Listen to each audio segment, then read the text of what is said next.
So welcome everyone.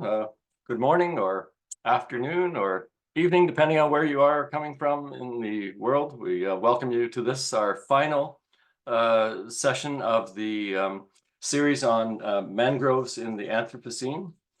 And we're going to try something, excuse me, a little different today. We have invited back we invited all of our speakers back, but several of them have been able to join us. And so we're going to have a bit of a panel discussion. And I see our numbers, at least at the moment, are a little bit small, so we'll see how this goes. But I think what we'll do is we'll start and ask each of the panelists to just say a few words about their overall sort of summation, shall we say, of what we've covered so far in the series. And then we will open it up for some questions, and we'll just sort of play it by ear, and we'll see how it goes from there. So I want to welcome back Alexander Ferreira, Rebecca Borges, Ray Ward, and Drude de Lacerda, four of our speakers. So welcome to all of you. And I would also tell the audience that we've made it so that everyone can share their screen if there's something that you want to share. It's been set up so that everyone can share screens today. So with that, let me then turn to the panel, and maybe we'll start with you, Drude, to maybe say a few words, sort of opening remarks. Yeah, good morning, everyone. Well, it was a great pleasure to participate in this seminar, mostly because I know all of you. I've been working with all of you for quite a long time, and we've been together advancing the knowledge of mangroves and discussing a lot on the challenges of mangroves in the Anthropocene, which are many. And I think this became very clear during all these 9 different seminars. Well, from my point of view, mangroves is although threatened in many parts of the world, is a key for dealing with global change, mostly in tropical and subtropical environments. And again, I think this was very clear during our talks, that we have to start using mangrove ecosystem service, and not only, as we've been doing for generations, mangrove services and products, like it was just a commodity. I think the experience we have in Brazil of preserving nearly all the mangroves we have in the nation has proved a very good strategy for mitigating the impacts of global change in these areas. And if we do that all over the world and start with recovering areas that has been degraded before, and also using, well, open areas for replanting, like many talks of Alexander has told us, I mean, we can contribute a lot to decreasing a little bit the impact of our greenhouse emissions. So I think mangrove may be an important tool to cope with global change, especially in the tropics and subtropics, where most of the coastal population depends on a healthy environment. Yeah. So that is my view of this seminar. The specific aspects everyone can discuss with their specific panelists that are specialized in that. So I'm very glad to be here again, and let's move on, because we may have many questions to discuss about in this morning. Thank you, Doug. Okay, thank you, Drude. Maybe I'll take speakers in the order in which you appeared in the series. So Alexander, maybe you could go next. Okay, thank you. Oh, it's extremely important talk always about mangroves, and I feel that we touch in this series of lectures some aspects of mangroves that not everybody it's commonly see in the literature. Since we talk about functional groups, about not about mangrove restoration because there are a lot of literature about, but I would feel very good to in talk about several aspects that are not common: functional groups, functional recuperation, and I'm very happy and I'm open for questions now and related to restoration or other aspects that we work here in mangroves. I'm particularly in the interconnection among the fauna and the mangroves and the soil. That is my expertise area. So I'm here open to questions. Give the word for Ray. Okay, thank you, Alexander. Maybe Rebecca, you could go next. Yeah, sure. Good morning and good afternoon, everyone. Yeah, first, I just want to thank Professor Drude and everyone else in the organization for this opportunity. It was really great. For me, a great experience to just really have some time to think about the topics that I presented. So I was basically talking about mangrove conservation, but more from a social science perspective. So I've been grappling with the idea of mangroves as socio-ecological systems.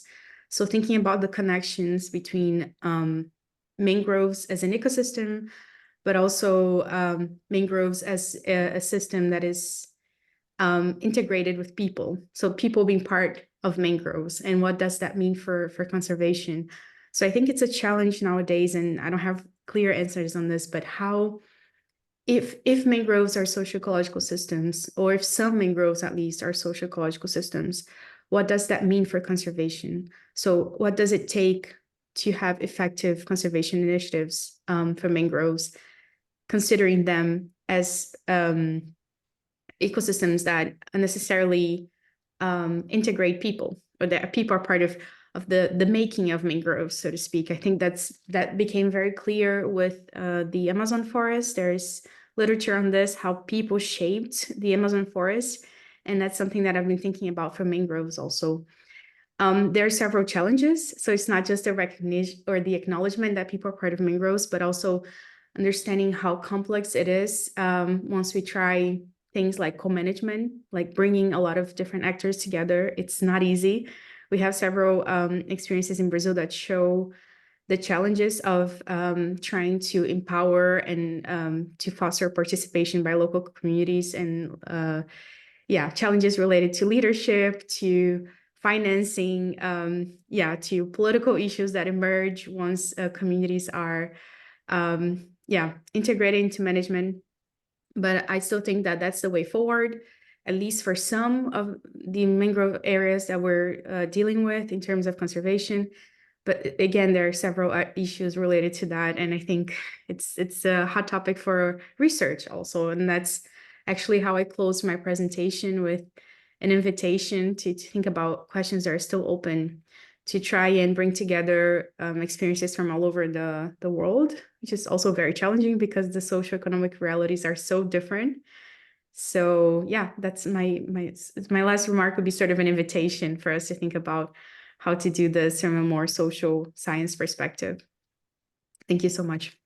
Thank you, Rebecca. I think that's a very important aspect for us to think about. And Ray, maybe you could say a few words as well. Hi there. First off, again, to reiterate what the others have said, thank you very much for inviting me to give these talks. It's been really interesting, and I really like the diversity of speakers that you've had to talk about mangroves.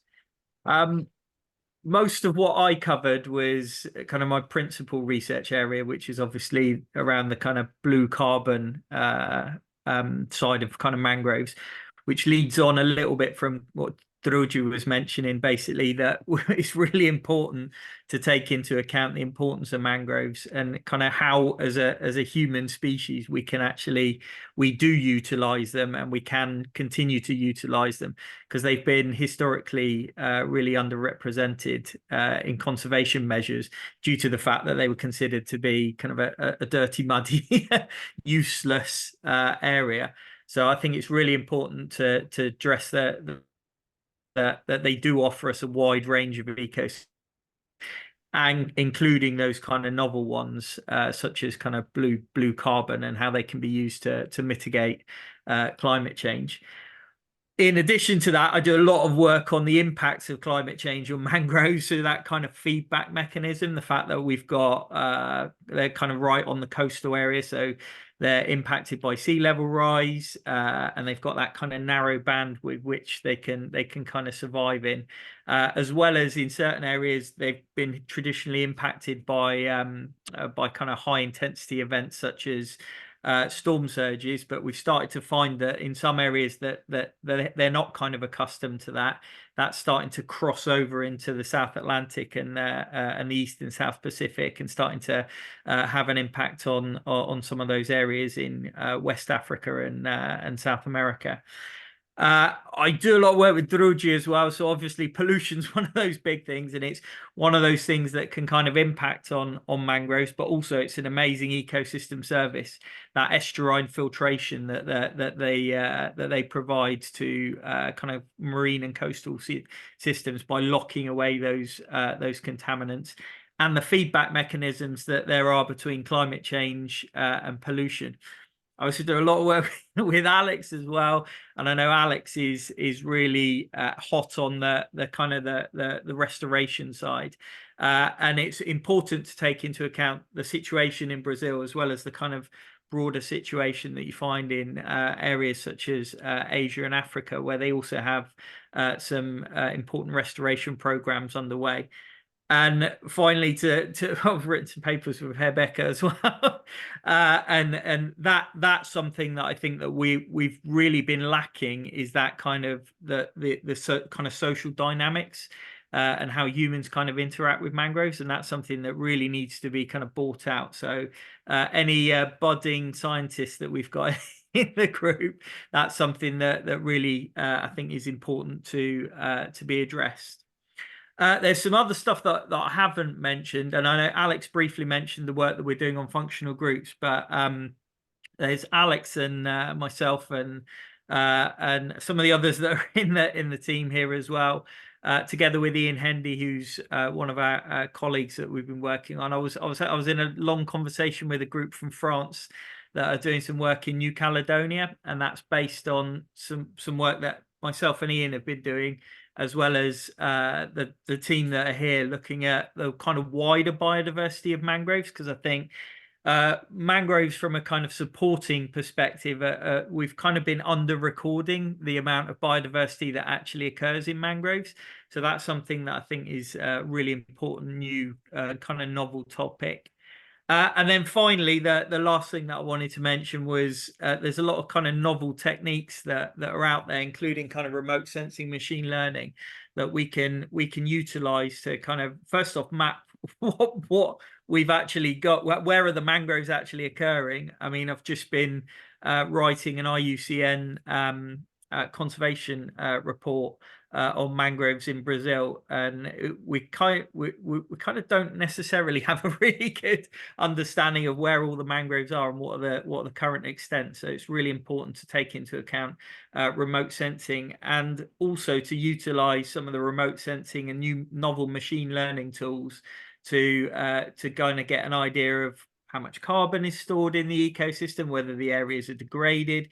And those kind of novel techniques can be really important for mangroves. As we all know, they can be extremely large, including those in Brazil and kind of Asia, but in all over the world. And they're really, really hard to get into. You know, you're kind of wading through a load of mud, climbing over all the roots, and using kind of remote sensing techniques combined with kind of traditional techniques is really important to get an idea of kind of large scale impacts on mangroves and how that's impacting on their functioning. So those are the kind of things that I wanted to kind of bring up based on some of my talks and some of the talks that others have given, as well as some other kind of interesting techniques that are out there. That's it for me. Thank you, Ray. I think you brought up a couple of points that will certainly lead to some questions as we go along. So at this point then, we will open things up for questions. And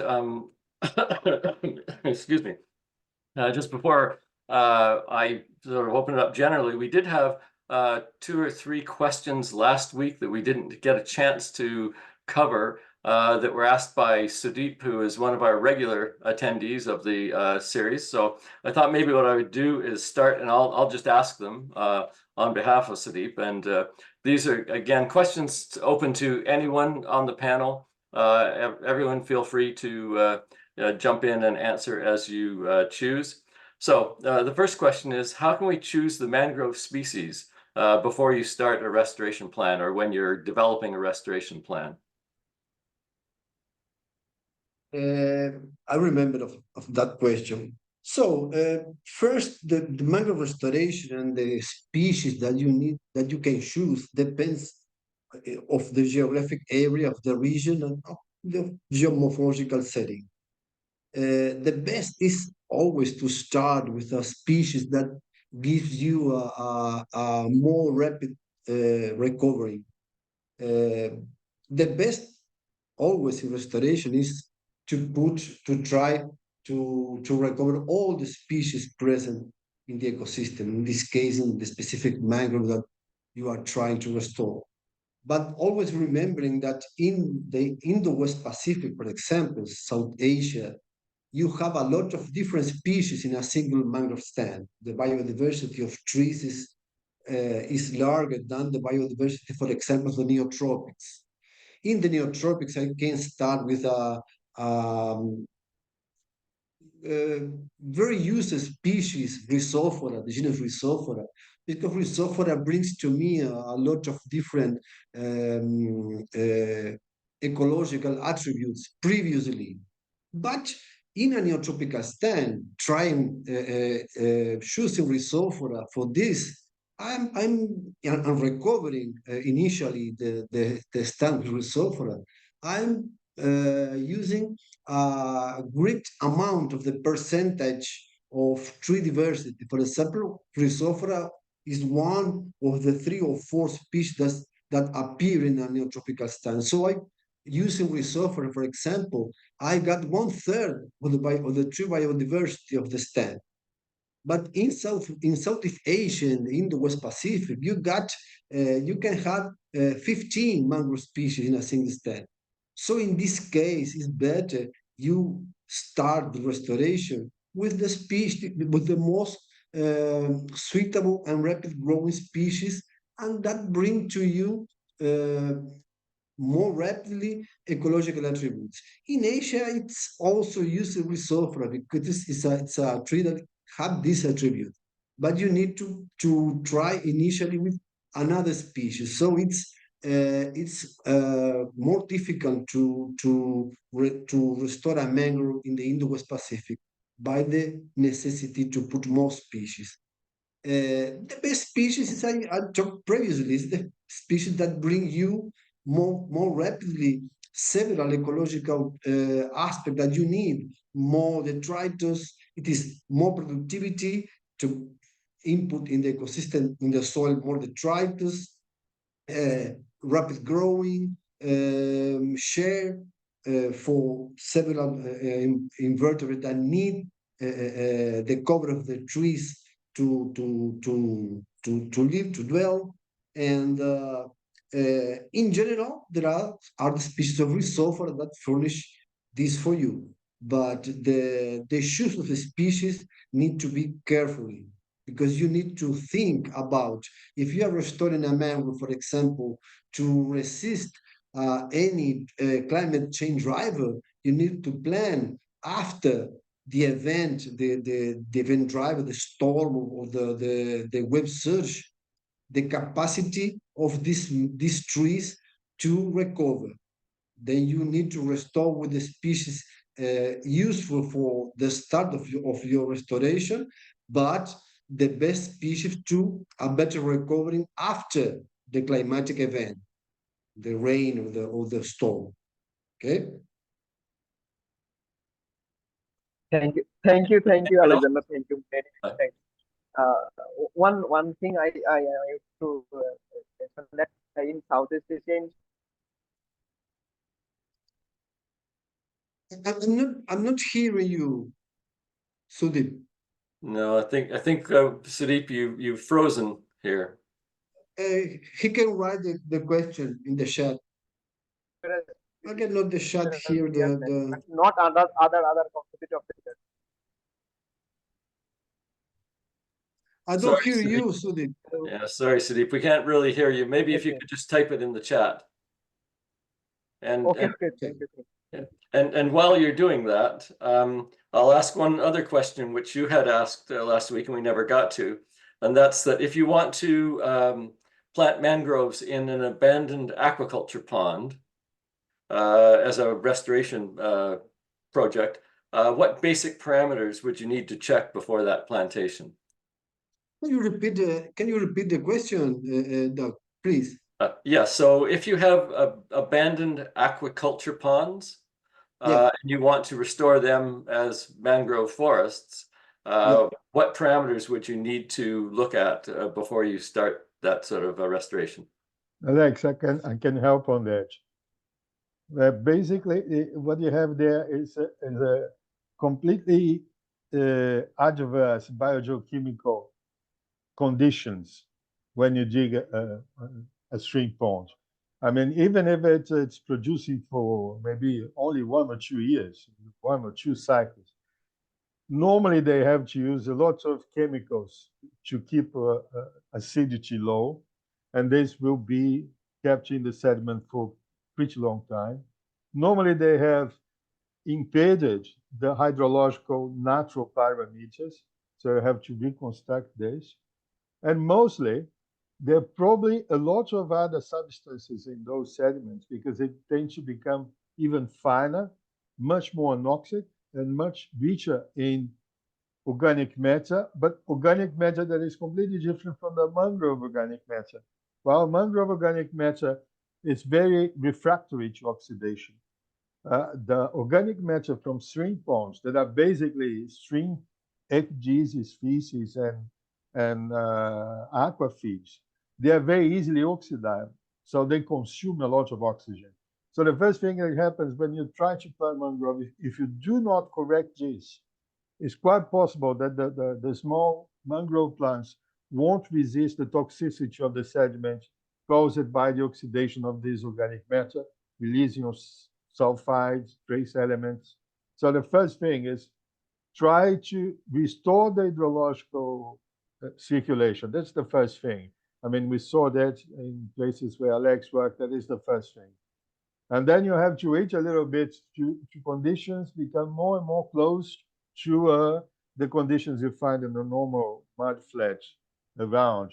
And obviously use exactly the same species because they will probably be more adapted to the whole climatic and edaphic conditions. But first you have to be sure that the sediment is at least close to a normal mangrove sediment because they tend to be very different after they are left. Same thing for salt plants. I mean, groundwater salinity lasts for dozens of years, so it's very difficult for mangrove to thrive and the salinities that can reach 80 to 90 in the pore water. So that's the first thing you have to do prior to choosing any species or any biological aspect of that. Yeah, what we did in the big restoration project in Honduras was we removed all the sediment from the shrimp ponds that had been left there. It was that was the quick way to do it, and then replaced it with appropriate adjacent sediment that was more favourable to mangrove conditions. So that was a quicker way to do it, but they had access to a load of construction equipment. If you haven't got that, you've got to do it the slower way. Hey Ray, just a tricky question. How you did that? Either you have a lot of money and put some machines to dig, or you just use poor working forces and peace. Yeah, that was the suggestion that we had for the Mozambique project because they didn't have access to all those funds, and they suggested that they could do it just with local labor. It is a big job. Sadiq, did you want So, to ask any follow-up so to the question? one more thing though. Yeah. We have been restored here in Northeast Brazil some abandoned shrimp ponds.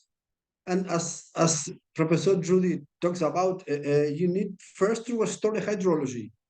It's the hydrology that will restore you the soil, and it's the restored soil or some condition of the soil that will allow you to the mangrove establish again or establish again. Here in Natal, where I live, there are in Fortaleza and several northeast places. There are abandoned shrimp ponds that we broke the walls, the dikes that limit the pond, and in some years the mangrove can grow there again. 5 years, 10 years, we got here mangroves of 15 years in abandoned ponds, open in 2004, 2005, that got very tall mangroves now. It is if the soil properties recovery by the hydrology, by the restore the hydrology, restore the soil properties quickly, the propagos will establish there. So it depends of the volume of water, of tidal water that you can restore into the target area. So it's not difficult, but you need to allow the water to penetrate into the abandoned ponds and to wait. Did you want to ask any follow-up, Sadiq? No, sir. Thank you, sir. Thank you. Actually, I am just beginning of this research, so I am quite more curious about different things. That's all, sir. I get my answer. Thank you. Okay, thank you very much. Okay, we can open up to other questions. If there's anyone else who wants to ask a question.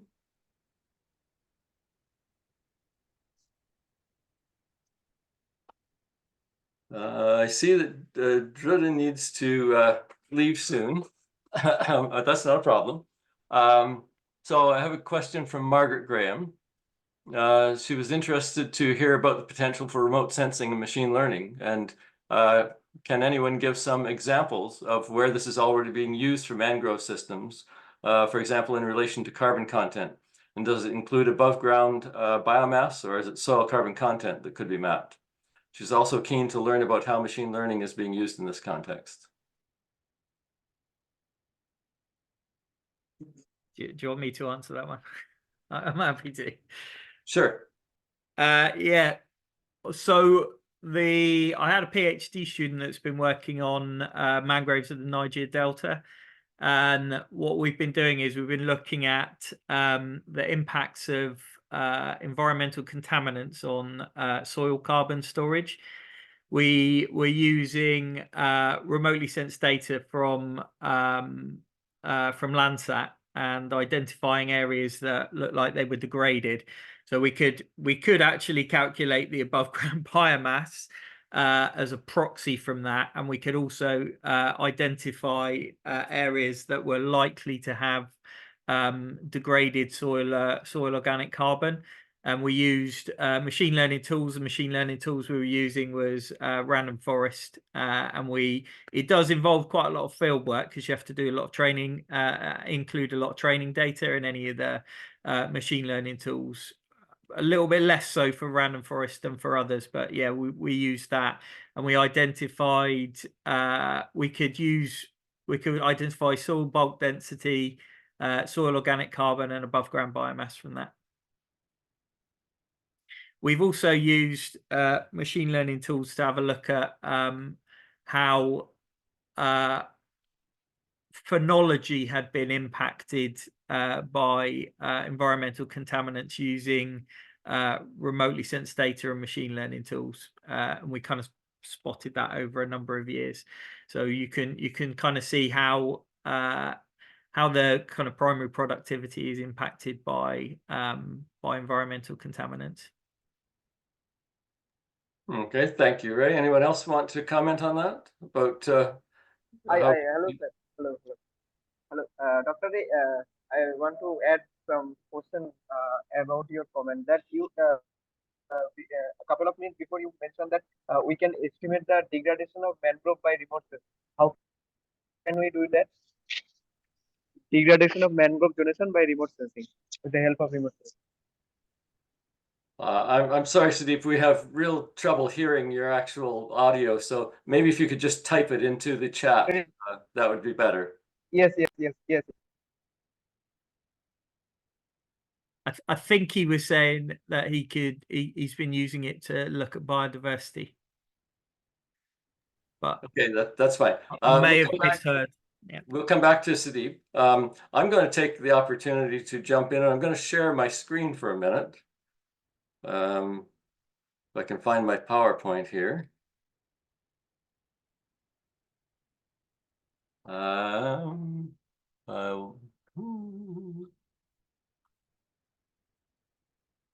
While you're finding that, there's also really good work in Brazil from Rio de Janeiro that was using LiDAR to calculate above ground biomass in mangroves. So that was using LiDAR data.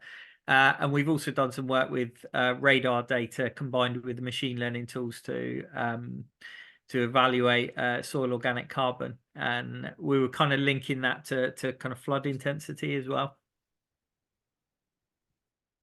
So my question for the panel is about the Dubai Mangroves project. And I've just put up one little visual here. They're talking about regenerating 72 kilometers of coastline, 100 million mangrove trees to be planted. They're going to use drones to do this. They think they'll remove 1.23 million tons of CO2 a year, and that's the equivalent of about 260,000 cars taken off the road. And my question is it feasible? Doug, Yeah. I've been there some years ago working on the mangroves there. I mean, obviously they have enough money to make a beautiful mangrove garden throughout the Gulf, not only there. It's not a problem. The problem is some natural characteristics of the Gulf Coast.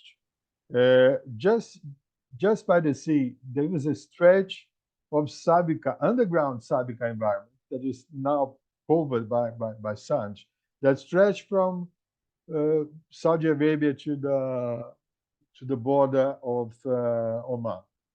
And this is a very thick layer. And this Sabica are normally a concretion of organic carbonates created by algae, blue algae, during a very long time. It's a very well-known model in the geochemistry of brackish environments, where it accumulates a lot of trace matter. Meaning, when I mean a lot, it's concentration that you normally find in a harbor area, and you find naturally concentrated there. And this is a biogeochemical barrier to the expansion of mangrove. And obviously, depending on the amount of sandy mood they are going to put in these gardens, it can prevent a proper growth of the mangrove. Not even talking about the normal climate conditions of the Gulf, which is, if you see the mangroves there, they are stunted mangroves, adults. I mean, they fructify, but they normally less than 2 meters high and do not accumulate organic matter in the sediments. The sediments are too sandy carbonates to accumulate organic matter. So yeah, it's feasible. I mean, with the money they have, they can do anything. But in the near future, I don't know if it will reach the standards they are thinking of into accumulating such amount of CO2 in these mangrove soils. I mean, when Ray presented his data and when we discussed mangrove carbon, I mean, our mangroves that are there for at least 2,000 years. I mean, the last transgression of the Quaternary, the late Holocene. So we're talking about meters of sediments or preserved organic matter that is all from mangrove origin. In the Gulf, it's a little bit different.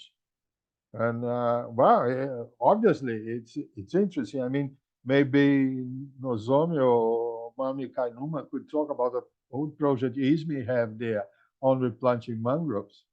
And obviously it will contribute, but I don't know if they're going to reach the expected numbers you put in your slides. But feasible, yes, it's a question of money. But you know, it will be a garden, not a mangrove forest. And you can see from the picture you showed, beautiful garden. I mean, in Okinawa, ISME used to have a nice garden of mangroves there, including some bonsai of mangrove, and it's beautiful. You can do that, but to reach this objectives, I don't know.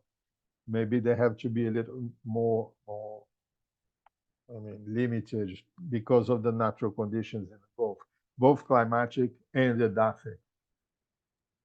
Maybe I can follow up on that, and this might be more in Rebecca's territory.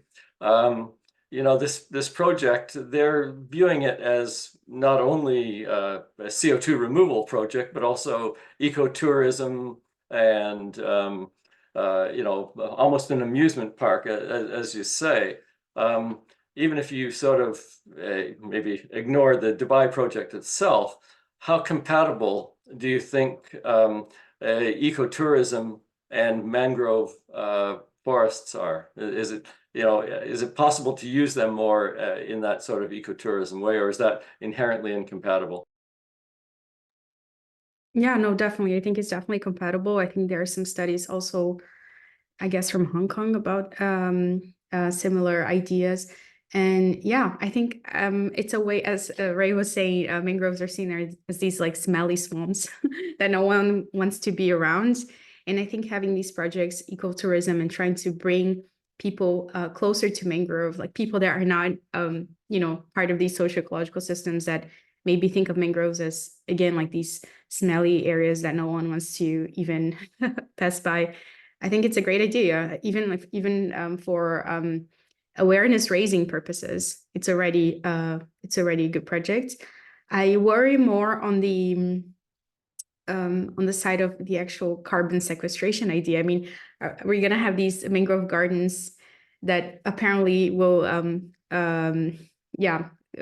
sequester carbon, you know, to mitigate, I don't know, 300,000 cars, and then have 300,000 more cars being produced and, you know, spitting carbon into the atmosphere.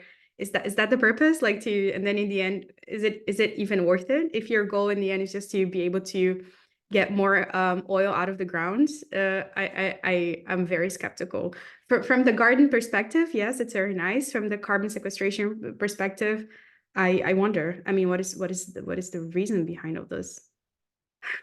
Yeah, I take your point, and I guess if you set up this lovely ecotourism system, and then you have people flying from all over the world, the carbon footprint from them flying there to see it might offset whatever you save from the mangroves. Well, at least we can change Mickey Mouse by a crowd in this mangrove Disney world. Can you imagine 2 little crabs getting the people inside? It would be very nice. But I agree with Rebecca. I mean, it's a garden. It's nice, but I would rather they do it as a conservation area instead of bringing more tourists, more cars, more everyone, restaurants and everything. Well, you know, I don't know, but obviously the garden of mangroves is fantastic, but you have to take care about what you're going to do with that. And don't forget that just by the sea there, you have beautiful coral reef formations, and that has to be protected. And so I have all these adjacent things. If you think about what they have done in those Palm Islands and things like that, some of the bays are completely eutrophic now, and algae growing everywhere. So, you know, I have to take care with those things. Money can make a lot of things, but it can, you know, sometimes it fights back.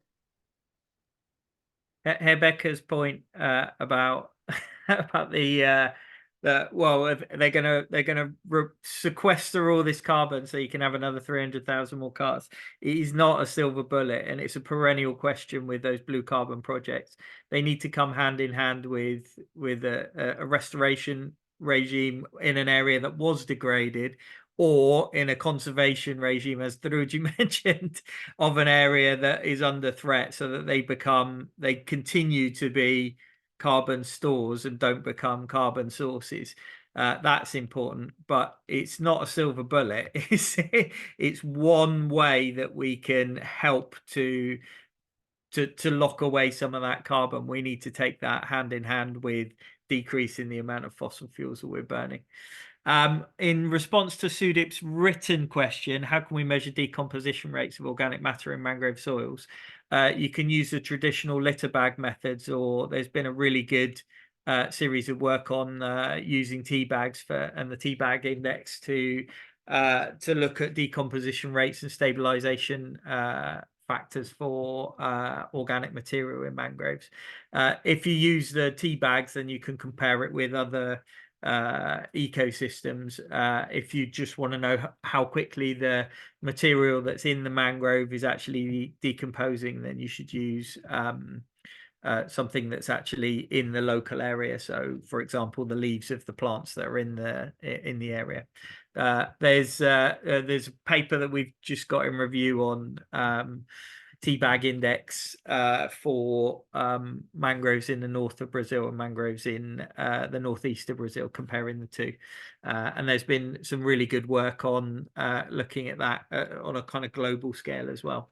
So that hopefully answers your question, Sudip. Just before we move on to other questions, I'm aware that Drude has to go to a master's defense shortly. So I do want to take the opportunity to thank him as the organizer, the overall organizer of this series. He put a lot of work into getting it together and helping to schedule things. And of course, I also want to thank Raquel, who makes sure that all of these things work together. So thank you, Drude, for all your hard work in putting this together. Well, Doug, thank you. I mean, you have a pivotal role in the whole thing, you, Raquel. I mean, I like to thank the International Institute of Environmental Studies and Trent University. And I'm just put a shot to you, but I will open it to our colleagues, that I would appreciate if you can sit down maybe in a week from now and write down a short white paper on mangrove challenges to face the Anthropocene, so we could put it to the EIS page site and our own. Just a small thing that will end up this seminar in a kind of like we did with ISME some years ago on mangrove conservation. I mean, it will be kind of a position paper of this group regarding the mangrove challenge into the Anthropocene. And then we have the nice vehicles to make it public through the International Institute site and our project sites and our institutional sites. So there's the invitation. As Doug said, I have to run. My student is, really nervous because I haven't been there yet. And thank you very much. I mean, you are all friends here. I mean, I'm very happy to talk to you remotely, since I haven't seen some of you for quite a long time, especially thanks from Nozomi and Mami that we know for decades now. And to all the audience, and please stay here. Doug will carry on being the perfect chair, yes. And we'll talk anytime. You have all my directions and everything. And we hope to have this white paper soon for distribution to everyone. So thank you, and thank you all.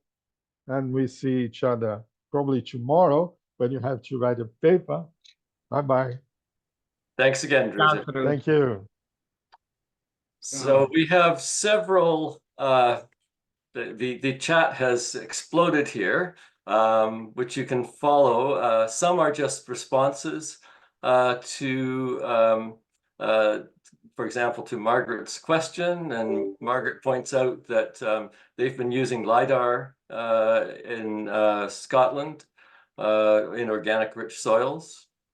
Ray has given Sudip a suggestion for something that he can look at, a PhD thesis. And Rebecca has kindly provided a reference that people can look at on spatial patterns of mangrove. Let me just see, and I see that Ray has replied to Margaret. Sadeep wants to know how you can measure the decomposition rate of organic matter in mangrove soils. I think we saw some data on that in at least one of the talks, but maybe one of you could just briefly review how you actually measure the decomposition rate. I responded to that one already verbally. That was the teabag index work that I mentioned that I did present some of that in one of my talks. And then Sudip did ask about our sets in Brazil. There certainly weren't any in when I did my last evaluation. I don't think there are any still. We've been using lead 210 to look at sediment accretion rates and carbon sequestration rather than our sets. Our sets are focused in certain parts of the world, but then they're not kind of globally spread. I think we got one in the UK as far as I know, and I put it in. But we haven't got too many of those over here. And then I saw Margaret said that she's been using tea bags in the Scottish peat bogs. Just as a point on the tea bags, I've done this in the Arctic and I've done it in the Baltic. And I've done it in Brazil as well.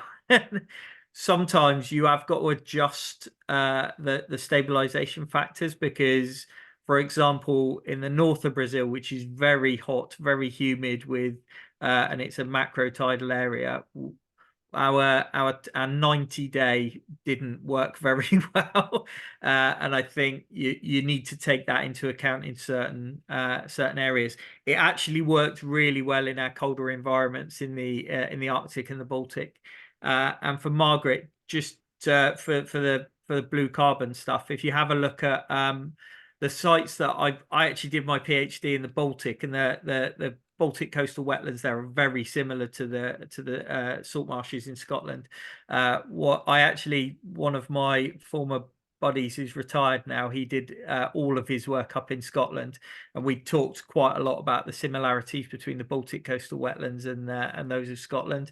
They've got isostatic uplift in Estonia, slightly less so up in the Arctic Norway. So you can have a look at those papers if they're of interest to you.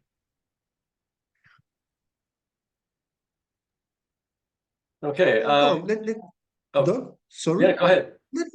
Let me talk something about the project that you showed in Dubai. You can restore a mangrove area, but the thing is not only to put the trees. You need that mangrove be functional after that. So these big projects raise the concern about the lack of functions after you plant, after you restore the mangrove. So you can replant a lot of areas if you got money and people, but you need that this mangrove be functional to not die after that. You cannot be eternally assisting an ecosystem in the restoring. The ecosystem need to work by itself, to function by itself. So one thing is planting or try to restore, and another thing is after that the long lasting of the forest that you are recovering. This is very important. So I'm stressing the necessity to put the more species possible in this ecosystem. In the area of the ecosystem, like Dubai, there are one or two trees that are specially indicated, like the genus Abyssinia, but they need to develop a soil with a lot of microorganisms that the trees need. So this is when we talk about the functionality of the mangrove, the soil need to get the microorganisms that allow the trees to take nutrients from the soil and etc. So it's only what this information. Yeah, I think that's a very important point, and it really comes back to something that Ray said in his opening remarks about that we're finding out that we really don't know as much about the biodiversity of these systems as we should. Yeah.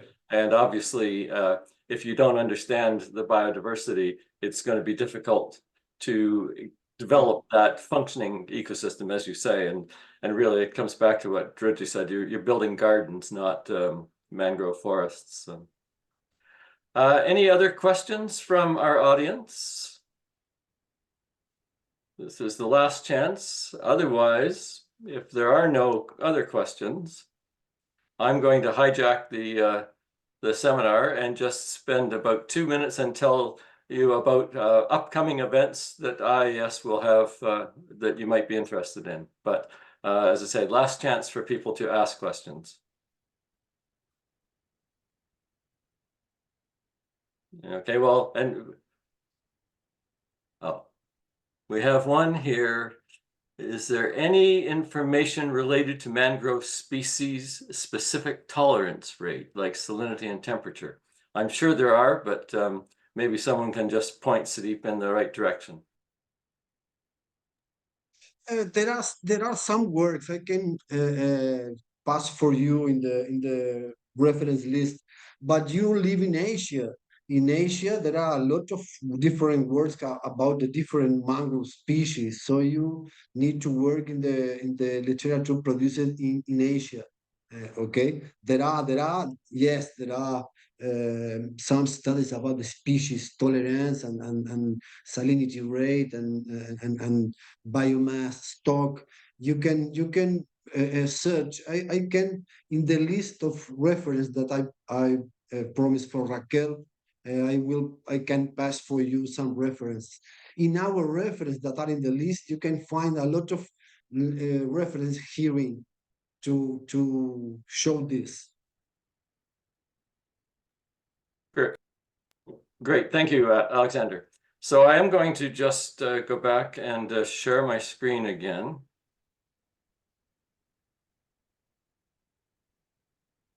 While you're doing that, Sudeep, just one thing to be taken into account if you're thinking about restoration is that there are various different tolerances that kind of work together. So if you're thinking about restoration, I would go in, measure what the tolerances are across the board for the mangrove nearby where you're planning to restore, and then restore accordingly. So take into account site-specific variations as well. So thank you all to our speakers. As I said, I want to just take a few minutes to mention upcoming events in the IIES. We usually have every year 2 events. One, our Science and Policy Workshop, and our next one will be in April of 2025. And this will be held in Johannesburg at the Witwatersrand University in Johannesburg. And the University of the Witwatersrand is the newest member of IIES, so we're very glad that they're going to be able to host this meeting. It will be April 7 and 8, and it will, as many of our science and policy workshops, cover a wide range of topics. The registration for this meeting will open probably the beginning of September, so I would ask you to watch for that. It's going to be a very exciting meeting in a very interesting country and a very interesting city. So would certainly encourage you to consider joining us for that. And following the meeting in Johannesburg, we will have what we call our International Graduate Student Forum. And this is an opportunity for graduate students to meet other graduate students from around the world, to have a chance in an informal setting to discuss their research and to just really get to meet other grad students and find out how they do their work. Now, you might wonder why there are pictures of giraffes and zebras on the screen, and that is because the grad forum will be held at the WITS Rural Facility. And the WITS Rural Facility is a field station which is in the northeast of South Africa. And it's right on the edge of the Kruger National Park. And if you're not familiar with the Kruger National Park, it's one of the largest conservation areas on Earth. And even within the actual compound of the Wits Rural Facility, you will find zebras and giraffes wandering around. So it's quite an exciting part of the world to be in. And we'll have 3 days there where graduate students can get together. And we're anticipating that in addition to students from members of the IIES, we will have students from South African universities as well as from the Una Europa University. So I think it's going to be a very exciting time. So again, the information should be up on our website sometime in July or early August, and registration will open in September for that meeting. And then I also just want to say that we are in the process of discussing holding a meeting in Southeast Asia in this October of 2024. It probably be a 1 or 2 day meeting. The details are not finalized yet, but please watch our website for that. If you have enjoyed this seminar series, I would encourage you to think about other ones that you might like us to organize. So if you have ideas, please let us know. Or even better, if you would like to organize one, get in touch with us and we can talk about how we might do that. And I also want to indicate that the Institute is also pleased to support grant applications or to advertise events where international participation is part of the mandate of the program. And if you would like us to help you in that regard, please contact Raquel and she can provide further details on how we would do that. So with that, and I see that we're at the top of the hour, so I just once again want to thank our panelists. It's been a wonderful series. Really appreciated all the effort that you've all put into it. And looking forward to the white paper, and it will be put up on our website and people can reference it from there. So thanks again to everyone for all of your efforts. Thank you, Doug. Thank you. Thank you so much. Thank you, Raquel, for all the assistance. No problem. All Thank right, Thanks, you, guys. everyone. And yeah, thanks to Raquel for organizing Thank us. you. So bye for now.